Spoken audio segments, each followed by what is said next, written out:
Palavra ao Amanhecer, com o pastor Antônio Freire. Não vos conformes com esta era, por isso espera, em Deus espera. Meus queridos irmãos, a paz do Senhor, bom dia, um excelente sábado para todos. É bom a gente estar bem, muito bom, louvar, bendizer, agradecer, é muito bom ser grato. Eu me vejo, eu me considero ingrato em muitos aspectos. Eu sou tão bem tratado pela Igreja do Senhor Jesus, tão querido por uma grande parcela de pessoas, lembrado por um número grande de pessoas e até seguido com essa história de seguidores, inscritos, quase 1.000 no YouTube, quase 5.000 no Face e em outras mídias. É uma bênção. Além de tudo, meu bem-estar pessoal. Mais de 70, vivendo muito bem. Louvando a Deus, bendizendo a Deus, pregando quase todos os dias.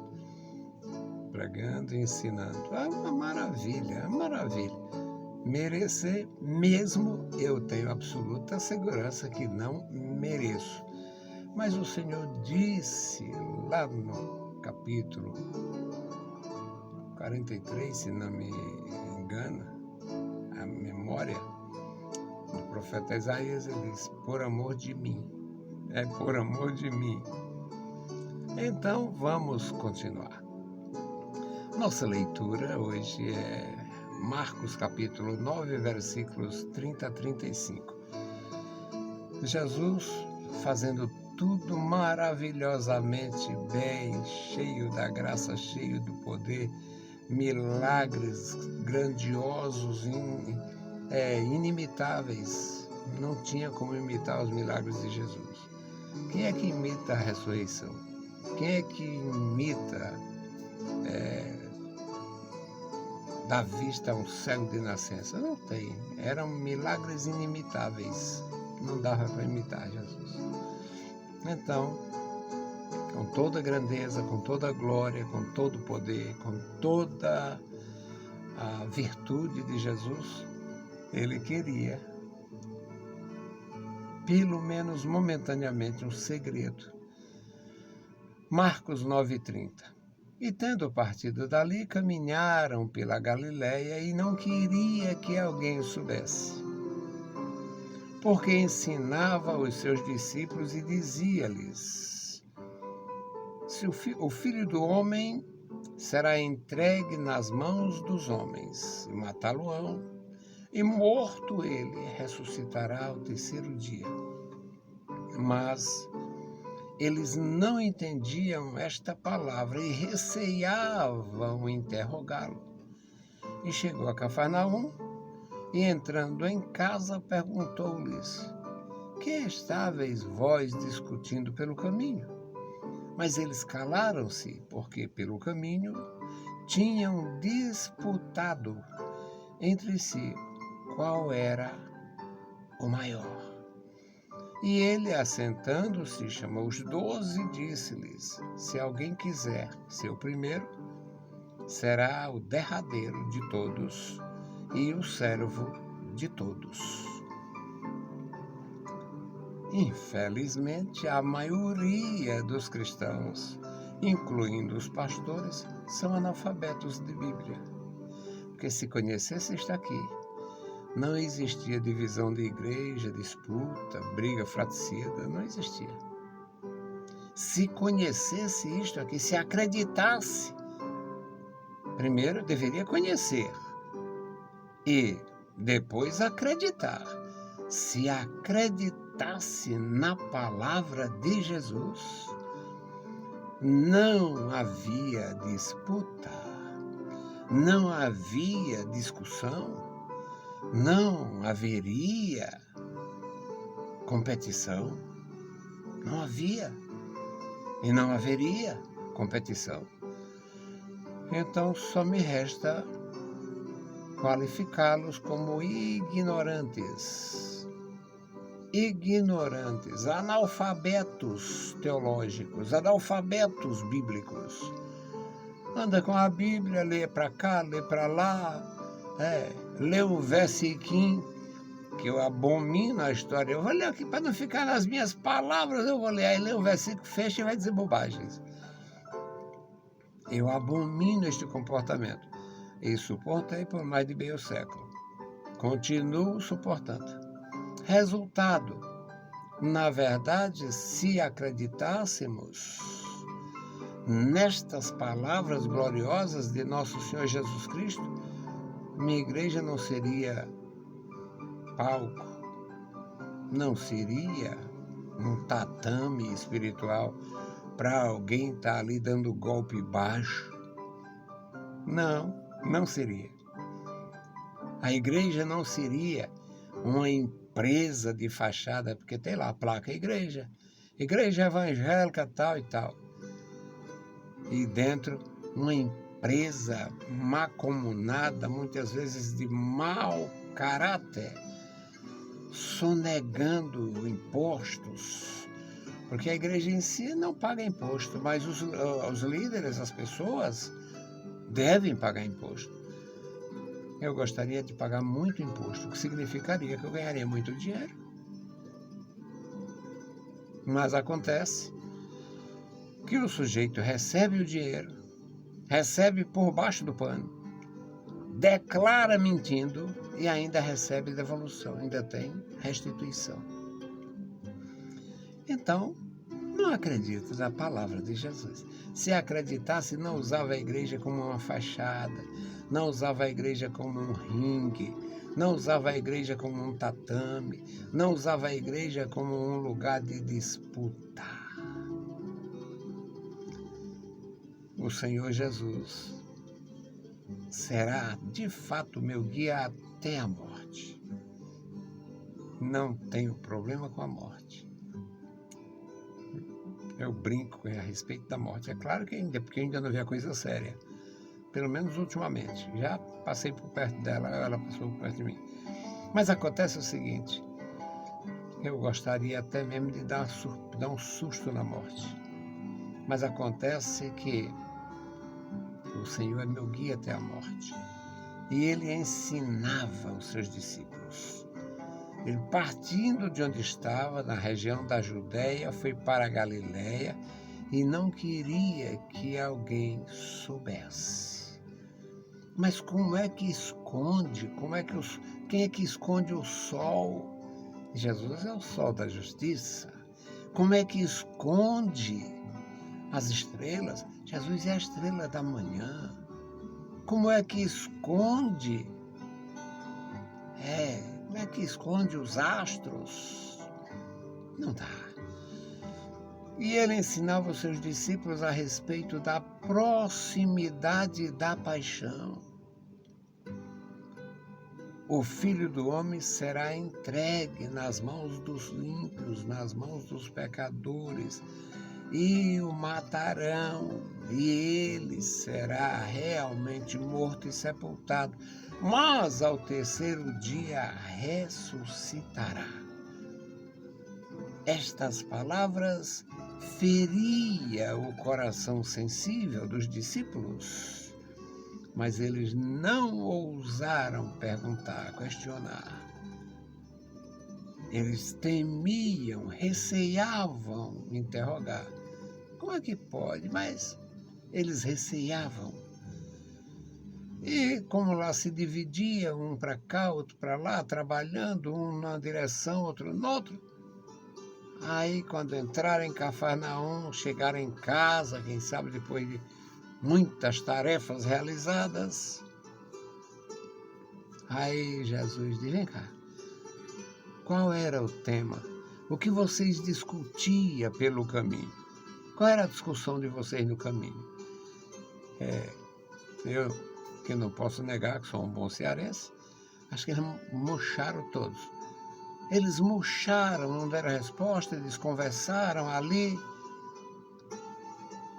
porque tinham discutido sucessão. Já que o Senhor falou que ia morrer, mesmo falando na ressurreição, e eles não entendendo e não questionando, mas houve um momento que discutiram o tema. Eles se calaram quando ele perguntou o que era que vocês conversavam, qual era a discussão no caminho. Eles se calaram, porque enquanto caminhavam, disputavam quem de entre eles seria o maior, quem era o maior. Eles calados. Mas a gente, quando cala, não faz diferença para Deus. Você pode fazer oração em silêncio, ou você pode questionar e duvidar em silêncio, e Deus vê do mesmo jeito. Nossas paredes torácicas não impedem a visão de Deus para ver o nosso conteúdo. Então, Jesus diz o que era, qual era o assunto, o que vocês discutiam enquanto caminhavam. Como eles discutiam um assunto que levaria uma repreensão, de fato levou, se calaram. Aí Jesus chamou José até aí. Sentaram-se ali e ele disse, se alguém quiser ser o primeiro, será o derradeiro de todos. Ô lição. Quem é o primeiro? Eu acho que é o Pedro. Eu acho que é o João. Eu acho que é o Tiago. Quem será o primeiro? Quem quiser ia ter o primeiro. Ia, porque na obra de Deus sempre teve. Deus não trata com acéfalos. Deus não trata com mula sem cabeça. Eu posso até parecer uma mula, mas eu tenho que ter pelo menos a minha cabeça dura. Acontece que o Senhor não trata com mula sem cabeça, o Senhor não trata com acéfalos. A obra de Deus não pode ser uma obra solta, acéfala. Ia ter primeiro, sim. Vai ter primeiro sempre. Aí eles se calaram e Jesus disse, quem quiser ser o primeiro. Haveria primeiro, mas não podia haver disputa pela primeira posição. Haveria sim a liderança, mas não podia haver competição. Quem quiser ser o primeiro será o derradeiro de todos. E, para piorar, será servo de todos. Não existe, meus amados irmãos, a menor razão, não existe a razoabilidade para se criar competição na obra de Deus. É sem disputa e sem competição que chegamos à maturidade espiritual, à plenitude da graça, à plenitude do serviço. Louvamos ao Senhor, servimos ao Senhor e servimos aos seus servos, os seus santos. Que o Senhor abençoe e guarde cada um dos nossos ouvintes, nossos irmãos, nossos ajudadores. E a minha oração hoje é pelos meus ex-alunos. Eu escuto muitas coisas agradáveis a respeito de meus alunos. Ex-alunos em vários países, ex-alunos em vários estados, ex-alunos em várias posições, exercendo funções altíssimas, inclusive. Eu louvo a Deus se fui útil na vida deles. E a minha oração é por eles, para eles não beber na fonte nojenta da teologia leviana, para eles não se envolver com esse evangelho perverso da riqueza, o evangelho perverso da confissão positiva. Tem poder em suas palavras, aí haja um centopau a dizer besteira para elogiar quem não presta, dizer que a mulher que eu conheci, o genro não valia nada, e meu genro é uma benção. Aprender isso com um feiticeiro de igreja, um nojento qualquer, que os meus alunos se guardem de aprender porcaria.